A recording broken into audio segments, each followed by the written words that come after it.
A three, a two, a one. Hello, everyone, and welcome back to yet another episode of the Off Grid podcast. Hope you guys are doing great. It is an absolute pleasure to be back in your earlobe again. I mean, you've gone for the barber job. I can sense it. You've had the wax, you've had the full flame. So let me tell you something. You are looking gorgeous, and I'm talking to your ear. Now, a few of you have given this podcast a whopping 5-star review.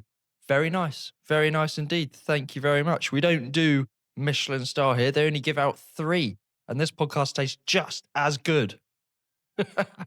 So, thanks, guys, for reviewing the podcast and engaging with it. Always gives me a massive smile. Now, in this belter of a number, I am joined by none other than Zukie Tandathu. He is an ultra runner, a soldier, and crew member of the Black Trail Runners. Now, in this conversation, we talk about growing up in South Africa, culture shock in the UK at 14, and how joy and discipline actually coexist together. Also, lessons in discipline for us all from 22 years as a soldier, what it really takes to run the Marathon de Sables, why Zukie works to instill a sense of adventure in his own children, and why brands aren't doing enough to make trail running more diverse and actions they can take to increase inclusion. Gang, enjoy this one. On with the podcast. Bum bum bum. Bum bum bum. It's the Off Grid podcast. It's clear that your love for running came from a really young age in South Africa. What was it like for you growing up as a boy? How was that childhood? Growing up in South Africa, we were always playing sports. I was always playing sports with my friends, and always outdoors really most of the time. Different sports, bit of running, football, just anything really. Hen tennis, we would get a tennis ball and just start playing hen tennis on the roads. Yes, it was quite an adventurous upbringing. Yeah, we're just always outdoors. I know your joy for running, you've said before that it came from your father. Was he a competitive runner, or what was that pure joy that you sort of feels like you might have inherited from him? Well, he was running competitively, um, but at the same time, it was like I think it was a release for him as well from the pressures of work, and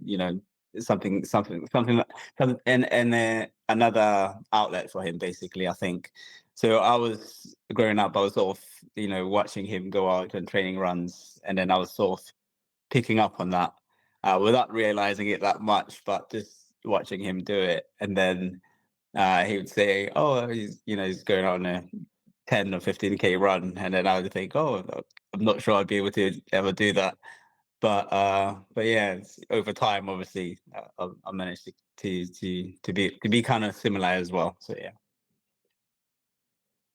How long were you in South Africa for as a boy? How long was that like a part of your life? Yeah, so I was born and raised in South Africa. Lived in South Africa up until the age of 14. And then I moved to the UK then when I was 14. And I moved to a town called Lowestoft, so in Suffolk area. I'm not sure if you know it quite well. I Uh, don't know. no, that's okay. Yeah, so and then I finished high school there. Yeah, and then obviously took a bit of time to adjust to the different climate, different culture. But yeah, but no, it was a good move. So I moved moved to live with my parents. So my mum and my stepdad, who's English. That feels like a drastic change in scene because recently I got back about a year ago. I spent a year traveling in Asia, came Ah, back to the UK, and mm. I was getting a culture shock in my own country Yeah. after only spending a year out of it. So, what was that like for you as a young boy, sort of trying to figure out yourself in the world? I guess like we all are at that age, and now you're in this foreign country. What was that like? Um, I would say it wasn't too easy. But my parents, made the transition as smooth as they can make it, because obviously I was um, I was going from not speaking English that much, back in South Africa, and then coming into the UK. Then I was having to speak English a bit more. My stepdad was English as well, so having to adjust to those dynamics, feminine dynamics as well. And then, at school, I think I was probably the only black kid in school as well, or one of three black children in school. Yeah, I think so. So one of very few anyway. So just yeah, so that you're adjusting to that. You're having to make form different friendship groups, and to be a part of. Yeah, so it's interesting and challenging at the same time. Oh yeah, totally. I mean, like even my experience at school around that age, it's like the number one aim of the game is you just need to make friends, you just need to survive and like get through this place that's called school. But it's Yeah. like a bit more than just education, isn't it? Mm. You're trying to like figure yourself out and what's going on. Was that at that time you mentioned that your dad used running as an outlet, to like sort of as a relief. Did you also at that time when it was kind of a tricky period, you're the only black guy in your school, was that a time where you felt like you needed a release? I mean, at that time, I think my hobbies that I was sort of leaning into was football. So football was the thing for me around that time, around that age. Um, and then I picked up running again, a bit more. I think as I started working in the military.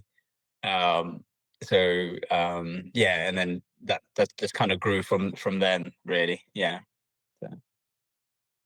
So, This idea of having the joy for running, I really love how you partner that with discipline. You speak a lot about how you can like both enjoy something and have strong discipline, which I feel like for a lot of people presents some sort of dichotomy in their minds that discipline's like this thing for the stuff that you don't want to do, like mm, don't eat bad food, make sure you work out and mm. do work hard, things like this. Whereas you speak about how you can have the joy and things like that. And as I was watching you kind of talk about the joy of being a boy and running, and then into the discipline of now a soldier, it felt like a sort of marked transition in your life. Do you feel like those two things sort of came together when you joined the Fusiliers? Was it in the British? So I worked in the Royal Regiment of Fusiliers. And yeah, I'm retiring actually next month. Yeah, so next month I'll be retiring after 22 years. But I think with the running and the discipline, yeah, I think it's sort of come hand in hand, so to speak. I mean, partly because, yeah, especially nowadays, if I've got a pacing plan that I'm trying to follow, or a nutrition plan that I'm trying to follow, uh, you know, I I need to try and be disciplined in a way to try and follow it as best as I can. Yeah, obviously things may change and the plan might evolve as the race goes on and so on and so forth. But it's to start with. It's just, it's coming up with a plan.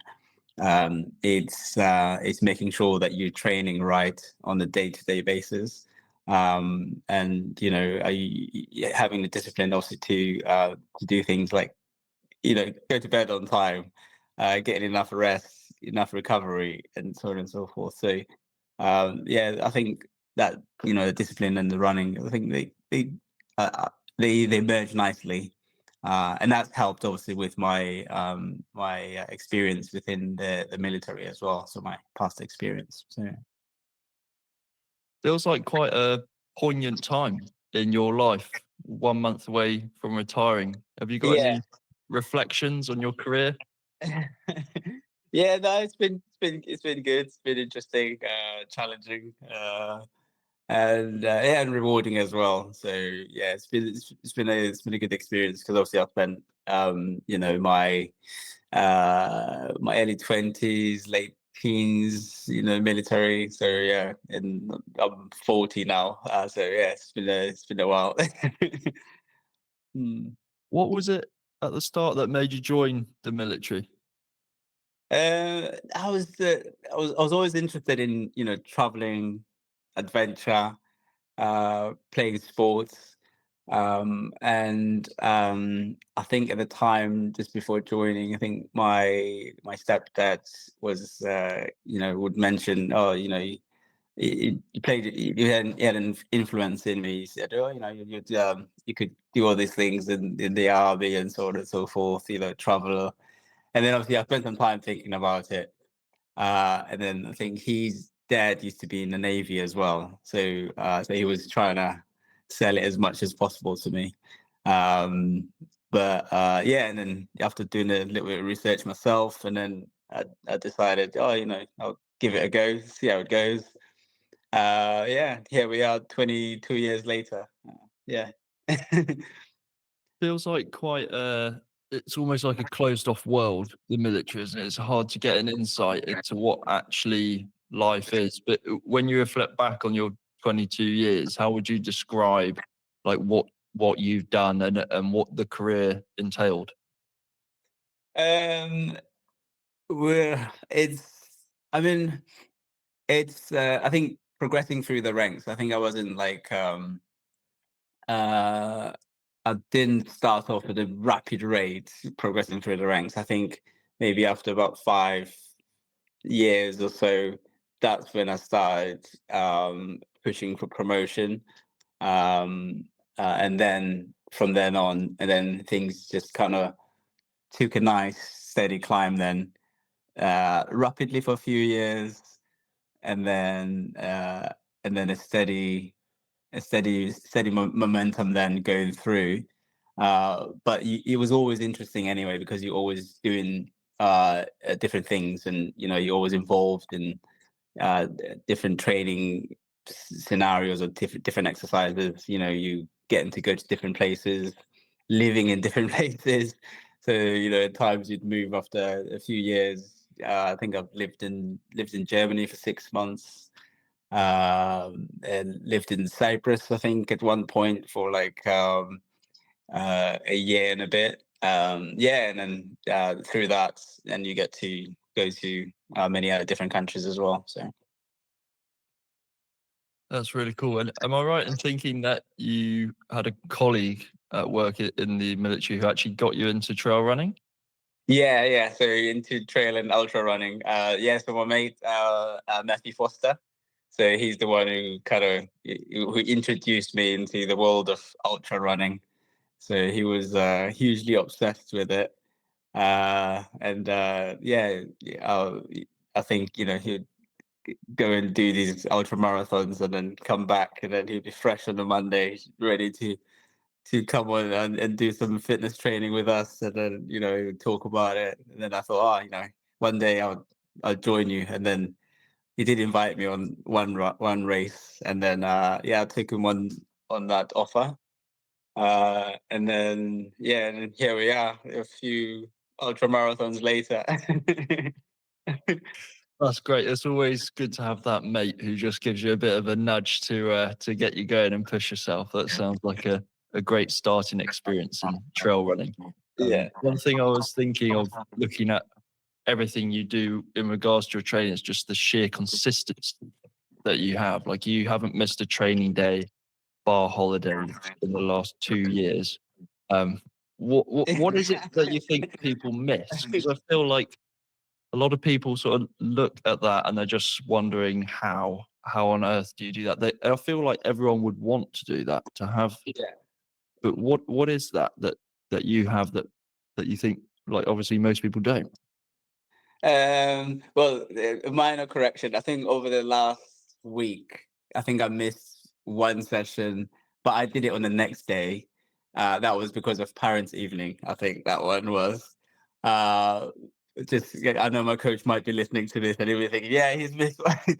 Well, that was because of parents' evening, so I moved it to the next day. Yeah, and then you're right. Obviously, with the rest, it's I've not really missed many training sessions apart from just holidays and and most of the time I'd move it to the next day. But yeah, that's it. So no, you're right. You're right. But yeah, no, I think the consistency. I think it's usually down to just my motivation, really, and obviously I really enjoy just going out there and just going out for a run. Even if it's a short run, long run, and then I always think about the benefits that I would get at the end as well. So at the end of the run, how you feel, how good you feel, and then also when it comes to race day, you want to like turn up having done the preparation. So I think about those things. Yeah, and I just have fun as well. So If someone's thinking to themselves, that's exactly what I want to do. I want to get into my training. I'm unfit. I'm not healthy, but I've been trying to get back into health and fitness for the last year. What would you tell them? I would say just take it a day at a time. Just it's like that old saying, isn't it? Like just putting one foot in front of the other, one step at a time. And then I would say, just commit to one day to start. Uh, you know, Getting your trainers on or hiking boots, sorry, and then just go out there, see how you feel at the end, and then plan for the next day. When are you going again? Are you going the next day after or 2 days later? Or you could just come back slightly and maybe map something out for the week. Maybe even if it's 2 days of exercise throughout the week, penciled in what day are you going, roughly what time, and then that gives you that motivation, that incentive to get out there. So you can start small like that. Yeah, and then just one step at a time. Just put your front foot forward, yeah, and go for it. Yeah, mate, I really feel like anyone that is wanting to get into fitness, they sort of they look at you and they're like, "Oh, that's what I want to do." I want to be an ultra runner. It's like, Yeah, well, hang on a sec. Let's start with 3K or something like that. yeah. And it almost feels like people, they don't give themselves the best head start in terms of the preparation and sort of mentally preparing to be able to do a half marathon or an ultra marathon because they haven't yet thought about that first small step to get there. Mm, Obviously, there's so much prep that goes into all of the ultra distance events that you do. And one that I, in particular, really wanted to speak about with you is the Marathon de Sables that you completed in 2024, 252 kilometers across the Sahara Desert. Um, yeah. in terms of training preparation, obviously, when people see you do something like that, it's obviously hard in terms of the running and the day after day slog. Mm. But what are the bits that people don't see that you think is almost worthy of, like, in terms of that mindset or preparing for something like that? Um, what people don't see with regards to that. I mean, first of all, yeah, you're right. The preparation is for a race like that. It's quite a lot, and it felt quite intense at times. But because I was so motivated by getting out there and doing this hugely iconic race, I was just highly motivated to just do whatever I could just to get myself in a in good shape for that start line. But what people may not see, I mean, as part of my training, I had to kind of use like the sauna, for instance, after some sessions, obviously just to help, with the adjustments that I would have to make with regards to the heat. So I would have to do little things like, I don't know, if I traveled with work, for instance, I would have to look up, what's the nearest gym that has a sauna? What's the nearest place that has a sauna? So then I would have to, I would do the session and then I would have to then make sure that, okay, can I get access to that gym or that place that's nearby that has a sauna? And then, just little things like that. So just logistics and, around training. And then at the same time as well, because obviously I wanted to make sure that I stay consistent with my training, so I would have to find the right time to go out training. Obviously, I've got family as well, just little bits like that. So logistically, you yeah, it's quite a lot to make it happen. But then also there's the admin for the race as well. For a race like that. Yeah, there's they send out quite a lot of emails and stuff. You have to do the medical as well, and it's an expensive race as well, so that's the other thing. So yeah, so it's mm, Yeah, there's so much that goes into these big multi-day events. And one thing I'm really interested in, because you touched on it a bit, was this kind of like adapting your training to the uh, right event. Obviously, you're in the desert, so you've got the sauna to have more heat. But what mm. did an actual training week look like for the Marathon de Sables when you're really going hard and at the peak of your training schedule? Yeah, well, I was lucky to be working with my coach that I currently work with now, Paul Kearney. Uh, and yeah, so he helped me, have a good structure with regards to training. So I think some days it would be, an easy run, for instance, on the Monday. Maybe I would go out for an hour long easy run, and that was just also an opportunity to take the dogs out running with me as well. And then the next day, it would be something like, for instance, a bit of a more harder session. So maybe I would do some hill reps, or using the stair mill, for instance. And then Wednesday, I think Wednesday would be maybe another interesting run, maybe like something with the tempo. And then Thursday would sometimes be a rest day, uh, and then Friday maybe another interesting run, maybe like something with intervals, interval training.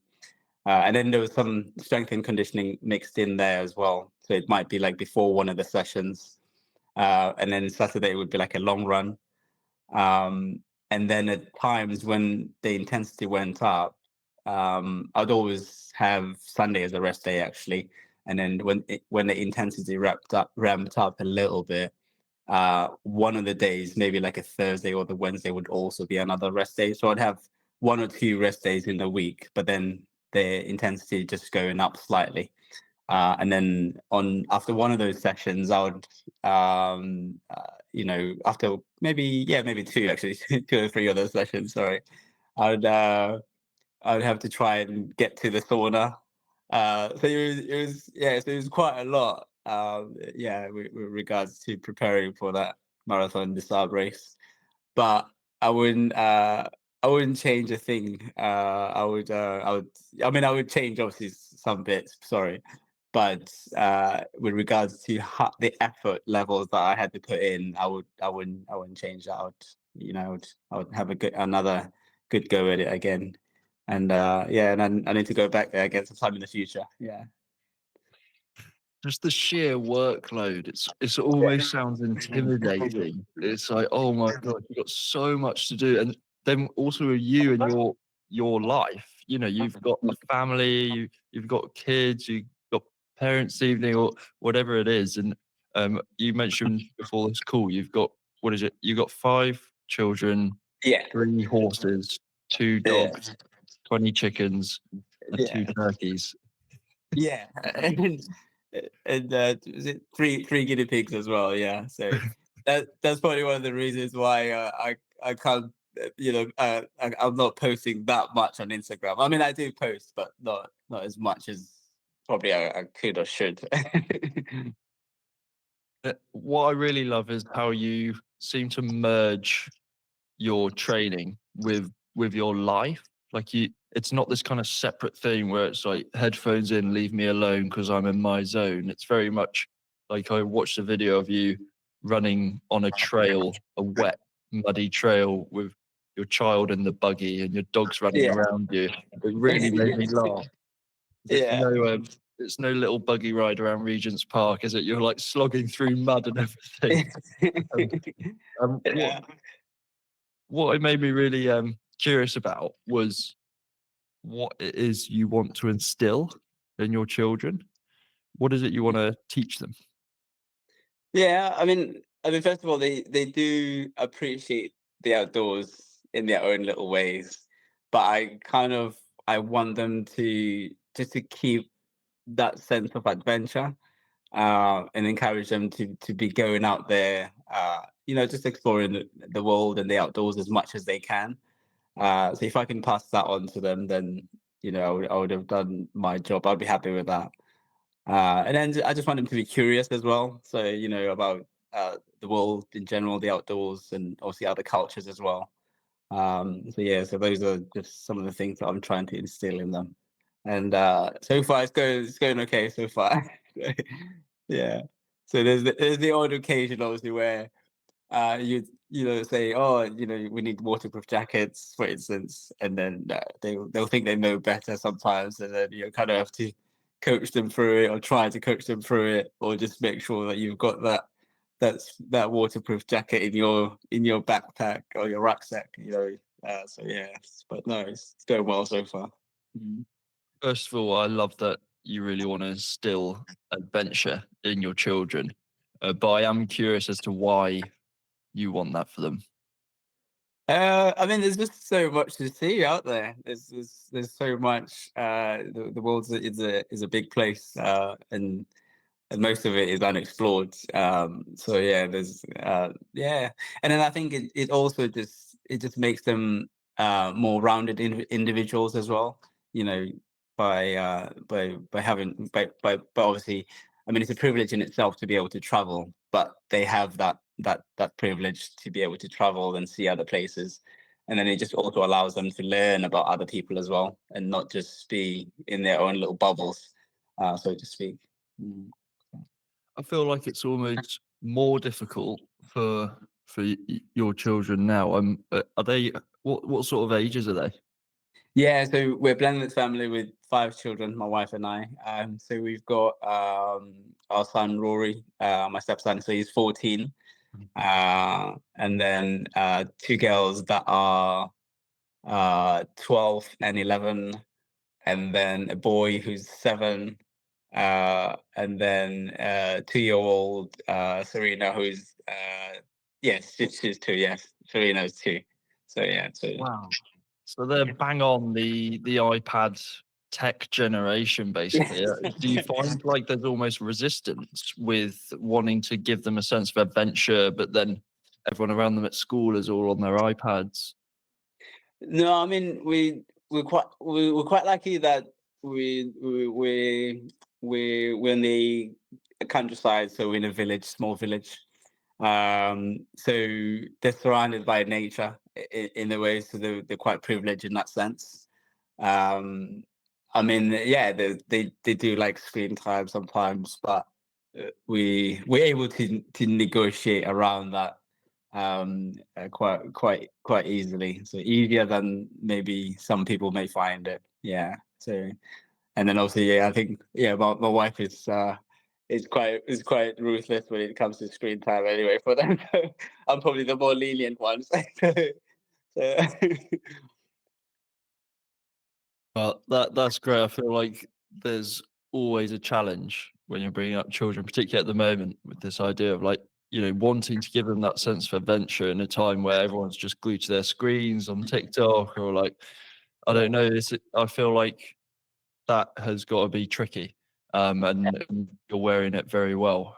There was one other thing that I found very interesting about you, not just as an athlete, but also as a voice. And you're big on talking about diversity and inclusion in trail running and the ultra distance space. You're a voice for Black trail runners.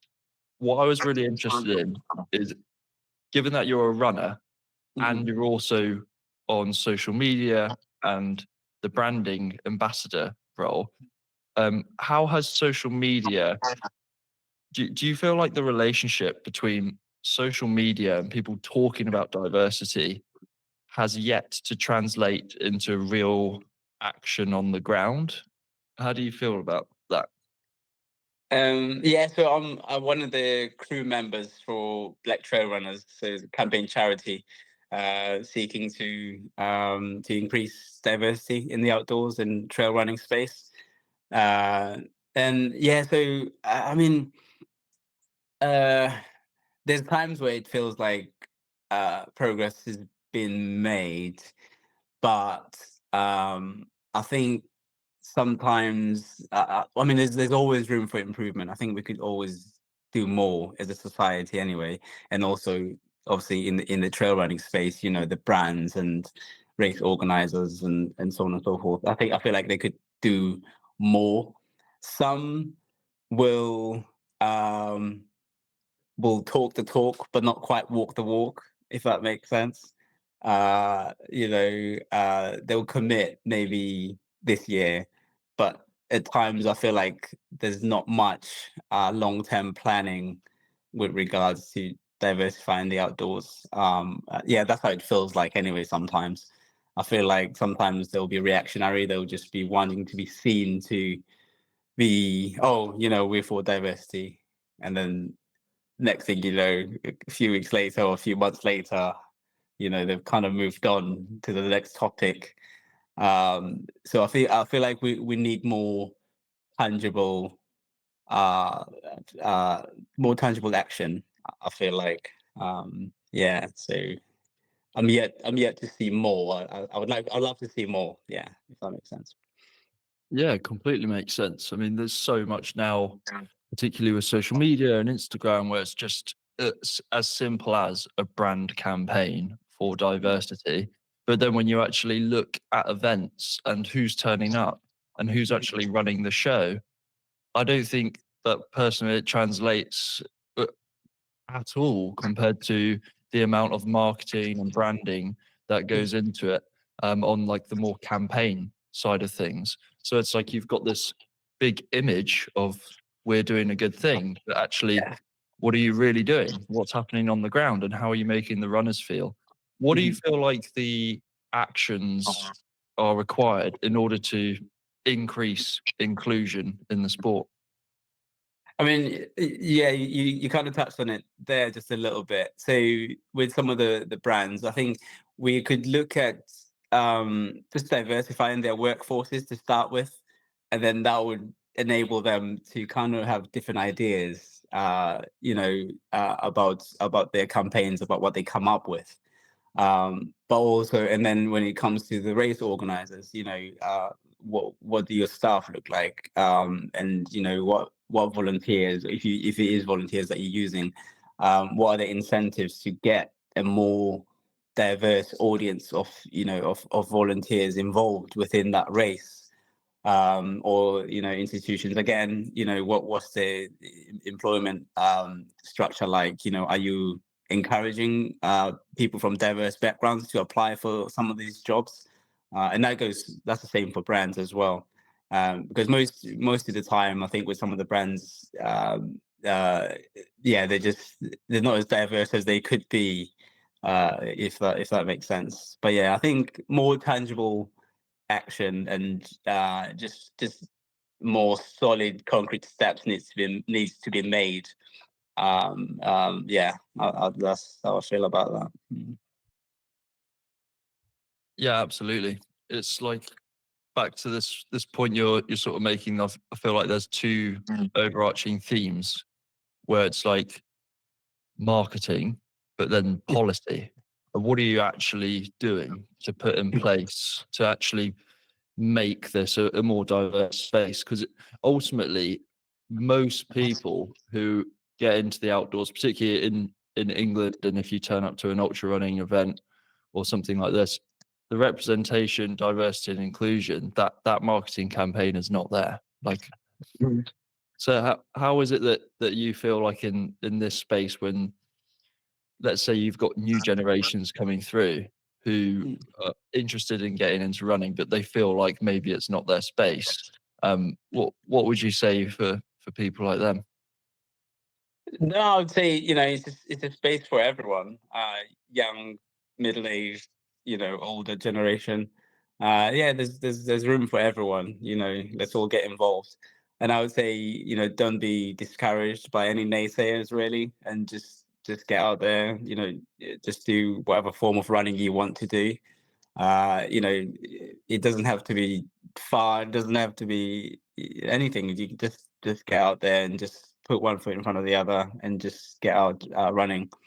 Um, and obviously at times, running can, the cost can add up, with the trainers and other equipment and other devices and so on and so forth that you may want to use. But sometimes you don't need much. Try and do what suits you at the time, and then worry about other tech equipment at a later date. But just get out there and just enjoy yourself. Yeah, absolutely. I think one of the most beautiful things about running is that the barriers to entry are just so low. You don't need anyone there. There's no pitch. You don't even need shoes. So just get running. Just go for it. You just bring a bottle of water if you've got one, but if you don't, no worries. Just go for half hour or whatever. Mhm. That's kind of like the beauty of the sport, I think. And we should be celebrating that all the way up to the point of ultra distance events and things like this, rather than just keeping it at this sort of grassroots level. There's clearly, it feels like for you at the point you're currently in your life, quite a transition. You're just about to retire from the military. You've now got your children who are growing up into their teenage ages. What do you hope for the next decade? What do you think that looks like for you? The next decade. Well, I'm trying to transition in a way, or try to add another string to my bow, so to speak. I'm trying to learn more about coaching. So I'm hoping to, in 10 years' time, to hopefully be well underway in my coaching journey by then. So yeah, I'm hoping to coach some other people and just share just what I've learned over the years and what I'm continuously learning now, and yeah, just help other people out. And then hopefully by then some of the kids have moved on to moved out of the house by then as well. Some of them, but yeah, 10 years is a long time, isn't it? But yeah, no, I'm hoping, seriously, I'm hoping to yeah, to be yeah, do some coaching and just giving back to society in other forms and other ways that I can, as best as I can. Mhm. Sounds like a very noble pursuit. Thanks a lot for talking about all your experiences, Zuki, not just Yeah. in running, but also one thing that really interests me about you and your character is just how rounded you are, how like running is not this thing in isolation. It seems to be permeated in different aspects of your life. So yeah, thanks a lot for coming on and having a chat with me. Yeah, no, thank you very much, Jake. I really appreciate the opportunity. Thank you, man. And yeah, good luck with the pod, and keep smashing it.